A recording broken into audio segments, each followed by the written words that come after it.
Welcome to the Mythic Life Podcast. I'm your host, Eric Brumett, and today we are exploring what the beautiful, adventurous life of the empath is and the challenges and benefits of the highly sensitive person.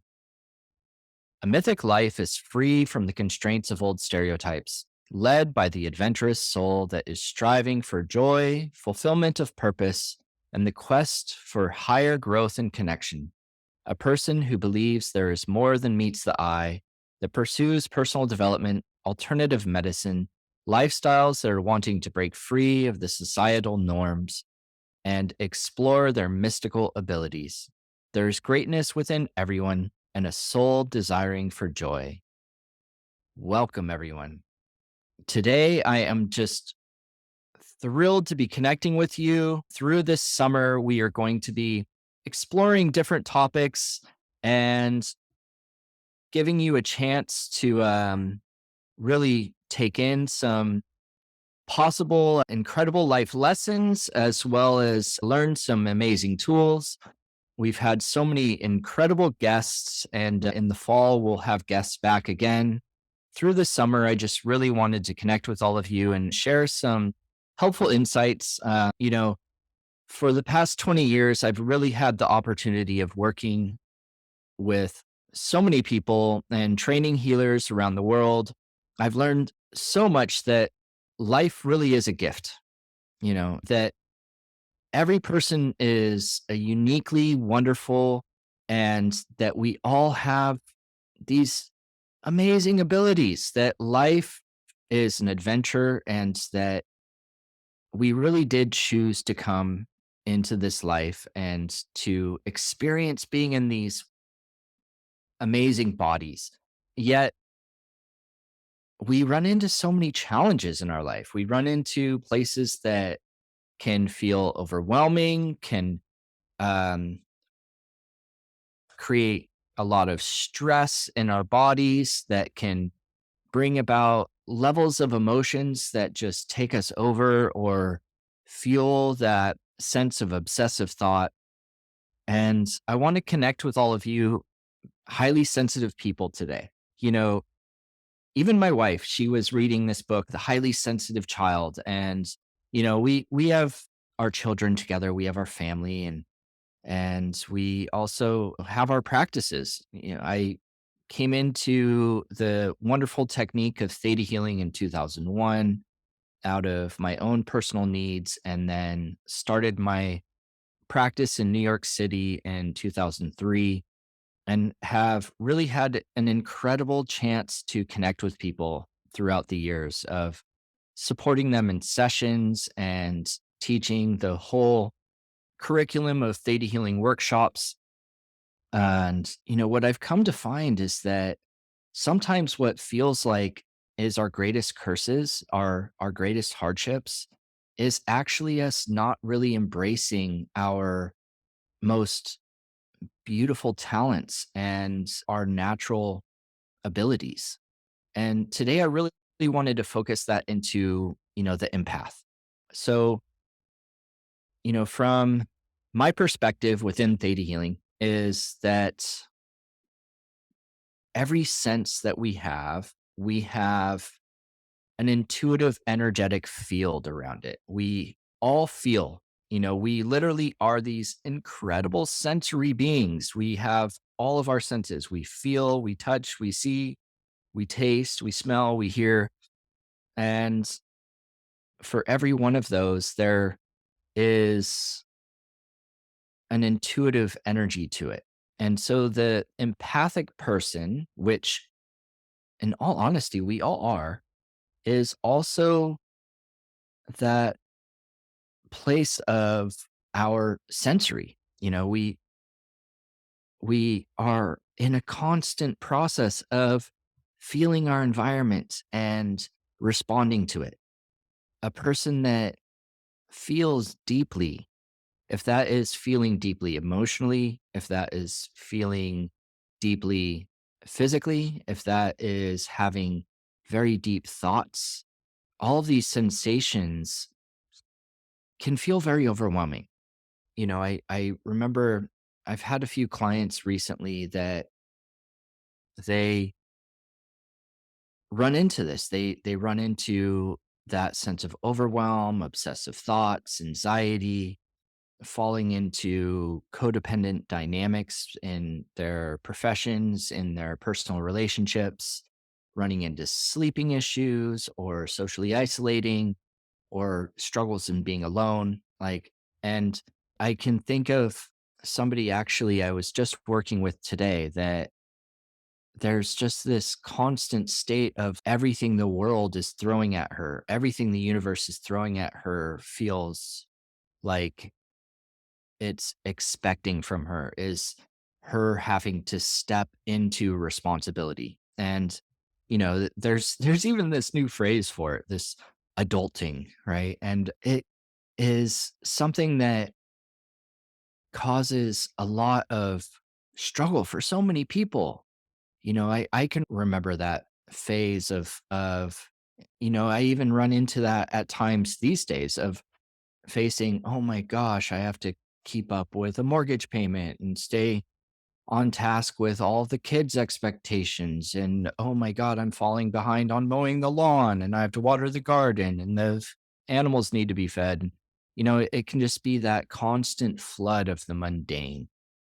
And for the highly sensitive person, this can be a lot of feelings. This can be a lot of sensation that builds up in our space. And it's like having a cup that is constantly being filled and starts to get to a place of it can't overflow, but it's constantly being poured into. So it just concentrates and concentrates and concentrates inside.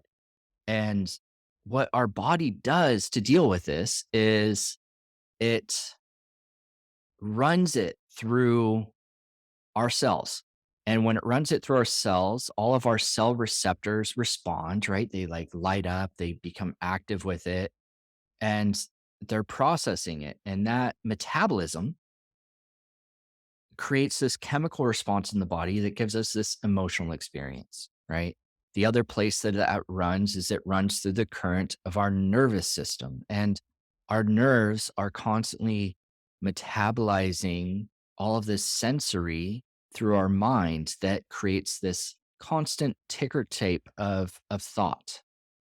So this became this thing of becoming this overwhelm of adulting is because it was a constant flooding inward of expectation and sensation and having to give energy outward. So there was never really a receiving of energy that was feeling nurturing for this person. She was dealing with so much in her life in this way of having to step into all those responsibilities, not being there, being taken care of by her parents, not being there, being taken care of by family, and just really feeling alone. So ultimately, as we navigate these things, right? Like a lot of people will go to therapists and will try and talk it through, or will turn to food or substances or medications to manage it or to deal with it. And the thing is that whenever we approach what is happening in our life as a problem and are looking to fix it, we're always putting it in this bubble, this container of an issue, rather than looking at what the gift is that's hidden within. So as we work on these things, what ended up being this breakthrough wasn't, the belief work and the therapeutic process and the what's called downloads and theta healing. As much as those things were relieving, it wasn't actually changing the situation. What helped was helping this person actually adopt a new perspective of what was happening and shifting into a place of recognizing her gift within it. That the overwhelm was actually this beautiful gift of feeling.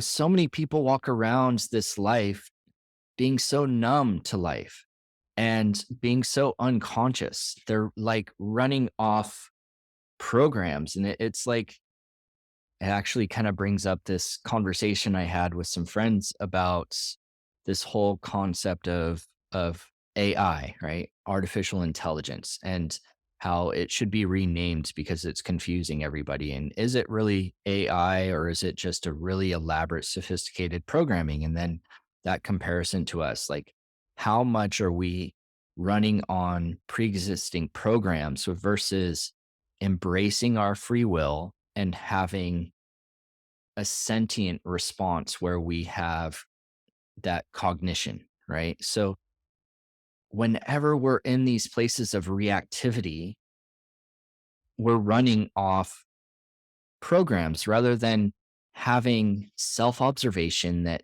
drives us to a deeper understanding of self and an embracing of our free will. Hence the mythic life, right? So all the healing work that I did with this person, we did a few sessions looking at these dynamics, was actually realizing that that sense of overwhelm wasn't actually the mundane of the responsibilities and the quote unquote adulting. It was that she felt so deeply. And when she embraced that and could appreciate the level of sensory and emotion, then we got to start to explore tools. And as we embraced a lifestyle that integrated tools into her life, that's when the breakthrough happened. And so this is the thing. This is where, you know, what is actually authentic to the lifestyle of the highly sensitive person, the highly intuitive person, is actually being more on this mythic path. And what I mean by that is another client of mine, she lives in Manhattan. She graduated from college. She's working at a corporation in marketing. She has her apartment, she has her social life, but she was running into all these sleeping issues. And she also was facing a lot of anxiety and struggle with focus and was worried about productivity. And she was feeling so overwhelmed by the environment of being in the office. So, the first thing was, of course, working on the beliefs, working on some of the psychology around it of feeling worthy of the position and her sense of self-esteem, and building her up that way so that we had at least a foundation of calmness. But what, once again, was the big breakthrough was creating ritual, bringing tools in to where she would have these ways to be able to release the amount of energy she was carrying, right? So it wasn't the issue of anxiety. It wasn't the issue of focus. It wasn't the issue of sleep.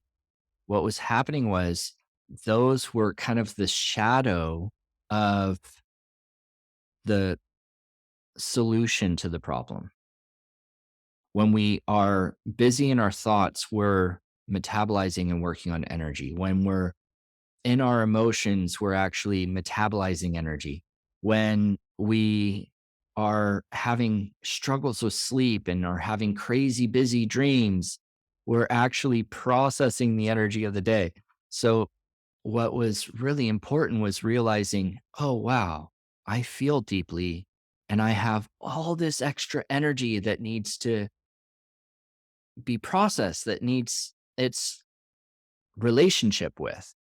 So, taking this approach, what we did for her was help her create a evening ritual that helped wind down her nervous system and could help through breathing, meditation, and an evening ritual of self-soothing massage with a massage oil or something of that nature, with burning a candle and things like that, like actually bringing some very simple pieces in as a lifestyle piece completely transformed and cleared the anxiety, and actually was the breakthrough for her sleep, so that she had the capability of focusing and had that reserve of vitality to be able to face the situations at work. So, this is where I really love helping people. And, I want all of you listening to this podcast to really consider this. Like, we actually are all highly sensitive people. That's why we chose to be in these bodies. And as we explore that, we actually are gifted. This sensory is a gift because we get to actually feel, we actually get to think, we actually get to smell and see and hear and taste and emote. That all that is really needed is for us to explore some simple lifestyle pieces to surround ourselves with things that feed our energy, that help process the energy that we're carrying. So I want to thank you all for joining me today with this. And, with this big takeaway, what would be your ritual to help with your energy? What is it that you love? Growing up for me, it was going surfing or going and riding the bike, doing something natural and outdoors and moving my energy that helped. Later on, it was having a fire, burning a candle, using crystals and essential oils, and getting more metaphysical with my tools. Maybe it's a meditation and a breathwork thing. What is it that helps you? What exercises, what meditations, what tools are going to help you manage your energy? Maybe it's taking a bath. Maybe it's anointing yourself with an essential oil. I'm excited to hear what you have to share. And if you would like to connect, join the Mythic Life Experience Facebook group and we can hear from you. Follow us on Instagram at Mythic Life, or subscribe to our YouTube channel for more helpful insights, such as the ones that we're covering today. And every month, if you're interested in having more of a live experience to work on your energy and work on these things, come to our monthly healing circle. You can check us out at mythiclife.com and check out our events. Our healing circles monthly are free. And I want to thank everybody for joining today. If you enjoyed this or want to share it, please share it and subscribe below. And thank you all so much for joining today. We are Mythic Life, free thinkers, deep feelers, courageous trailblazers. We own our myth with our vibes, how we think, feel, and act. We believe that love is a given, not something earned, that spiritual is sexy, kindness is cool, and earth is sacred, that everybody has superpowers, and life is too boring without magic. We walk our talk. When life gets real, we heal. We choose our path and make it epic. Thank you, everyone. Have a great day.